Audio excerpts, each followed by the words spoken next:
Hello, क्या हाल चाल। Profit loss का एक बहुत बेहतरीन टाइप है जो लगभग बच्चों से नहीं हो पाते है ना। क्या है? क्वेश्चन बोला है, कमल 1180 में 80 वस्तुएं खरीदता है। उन्हें 6 वस्तुओं के विक्रय मूल्य के हानि पर बेच देता है, तो वस्तु का विक्रय मूल्य ज्ञात करें। है ना। सबसे पहले यहाँ दो तीन चीज नोटिस करने वाली है। पहला, लाभ हो रहा है या तो हानि होगा। लाभ का मतलब होता है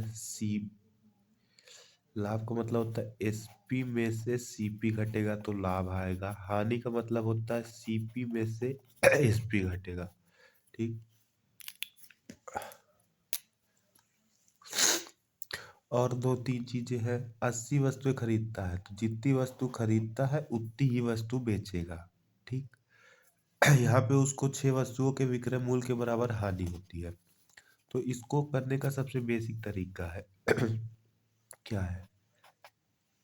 80 वस्तुएं खरीदता है, उन्हें 6 वस्तुओं के विक्रय मूल्य के हानि हो रही है, तो यहाँ होगा 80 वस्तु का सीपी माइनस 80 वस्तु का एसपी बराबर लॉस कितने का हो रहा है? 6 वस्तुओं के विक्रय मूल्य 6 एसपी के बराबर उसका लॉस हो रहा है। ये इधर चला आएगा तो यहाँ बचेगा 80 CP is equal to 86 SP. तो यहाँ से सीपी की वैल्यू कितनी आ जाएगी? 86। एसपी की वैल्यू आ जाएगी 80। है ना। और यहाँ हमसे क्या बोल रखा है? कमल 11,180 में 80 वस्तुएं खरीदता है। हमारे अकॉर्डिंग सीपी कितना है? 86। क्वेश्चन के अकॉर्डिंग सीपी कितना है? 11,880। है ना। अब इसको काट लो। अ, काटोगे कितना आएगा? 86 कम 86, 8 2 3।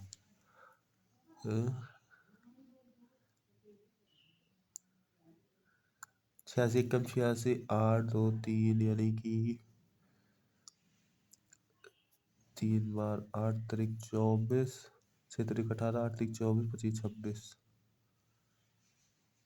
क्या हो रहा है? एक सेकंड होल्ड। 80 यहाँ पे 11,180 है। 11,180। 86 कम 86, यहाँ आएगा 5 2, किया जाएगा 3 बार 130 आ गया। 130 एक पार्ट की वैल्यू 130 आ गई, मतलब एक वस्तु का जो एक की वैल्यू 130 आ गई, तो इसकी वैल्यू भी कितनी होगी? 130। कैसे 130?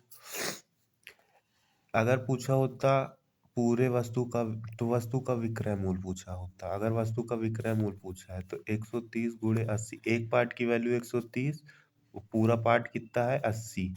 ये पार्ट की वैल्यू आती है। यहाँ किसकी वैल्यू आती है? पार्ट की वैल्यू। सीपी के कितने पार्ट की वैल्यू? 86, एसपी के 80। तो एक पार्ट की वैल्यू यहाँ पूछा, तो वस्तु का विक्रय मूल्य, वस्तु का विक्रय मूल्य हो जाएगा 63 का 13 104, 10400। ये होगा वैल्यू का एसपी। और पूछे एक पार्ट की वैल्यू, तो एक पार्ट की वैल्यू 130 हो जाएगी। इस क्वेश्चन में नहीं आया हो तो नेक्स्ट क्वेश्चन में भी देखो। अभी नेक्स्ट क्वेश्चन है, एक दुकानदार ने 18,000 रुपए में 20 कुर्सियां खरीदी। उन्हें बेचने पर 4 कुर्सियों के विक्रय मूल्य के बराबर लाभ हुआ। प्रत्येक कुर्सी का विक्रय मूल्य, यहाँ देखो प्रॉफिट हो रहा है। प्रॉफिट होने का मतलब क्या होगा? प्रॉफिट होने से मतलब क्या है कि S P minus C P, ये होता है प्रॉफिट। तो कितनी वस्तुएं खरीदता है? 20 वस्तुएं खरीदेगा तो 20 ही वस्तु बेचेगा। कितने का प्रॉफिट हो रहा है? यहाँ बेचने पर 4 कुर्सियों को विक्रय मूल्य के बराबर, यानी कि 4 एस पी के। एस पी इधर आएगा तो ये हो जाएगा 20 S P minus 4 S P बराबर ये इधर जाएगा, तो ये हो जाएगा 20 CP। तो 16 SP बराबर 20 CP, ऐसे SP हो जाएगा 20, CP हो जाएगा 16। ये पार्ट की वैल्यू है, 20 पार्ट SP के 20 पार्ट की 16 SP के 20 पार्ट की वैल्यू और CP के 16 पार्ट की वैल्यू बराबर है। समझे कहने का मतलब अगर कोई चीज देखो 16 की वैल्यू हमको कितनी दे रखी है, 18,000। 16 की वैल्यू 18,000। तो पूछा है प्रत्येक कुर्सी का विक्रय मूल्य, तो एक कुर्सी का विक्रय मूल्य पूछा है।